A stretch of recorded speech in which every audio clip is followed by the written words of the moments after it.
আসসালামু আলাইকুম। ওয়ালাইকুম আসসালাম। আমরা একটু আপনার পরিচয়টা জানতে চাচ্ছি। আমি Mohammad Fariduzzaman, BRTC computer instructor. আপনি বিআরটিসি প্রশিক্ষণ কেন্দ্রের একজন অপারেটর ইন্সট্রাক্টর। জি। আচ্ছা, আপনি কি প্রশিক্ষণ দিয়ে থাকেন শুধু এই মোটরসাইকেলে কি প্রশিক্ষণ দেন নাকি না আরো কোনো গাড়ি দেন? না, আমি মোটরসাইকেল দেই, কার দেই এবং আমাদের সিমুলেটর আছে ডিজিটাল পদ্ধতিতে, আমি সেটার উপর দিয়ে। গুড। আচ্ছা, এই এই কি আপনার পরিচয়টা জানতে পারি? জি, আমি মোহাম্মদ শাহজাহান। আচ্ছা, আপনাকে দেখতেছি মোটরসাইকেল চালাইতে পারতেছেন না। আপনি এখানে কতদিন ড্রাইভিং? আমি আসলে প্রথমে আজকে আপনি প্রথম, কে শিখাচ্ছে? পরিচয়। আপনি শিখাচ্ছেন? জি। আচ্ছা, আজকে কি আপনার প্রথম দিন? আপনার আজকে প্রথম মোটরসাইকেল চালানো শুরু, দেখি আপনি কিভাবে তাকে প্রথম শুরু করেন।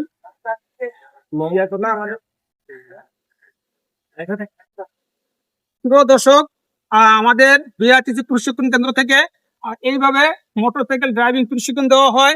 আপনাদের যদি ভালো লাগে অবশ্যই বিআরটিসি প্রশিক্ষণ কেন্দ্র থেকে প্রশিক্ষণ নেবেন, স্বাবলম্বী হবেন।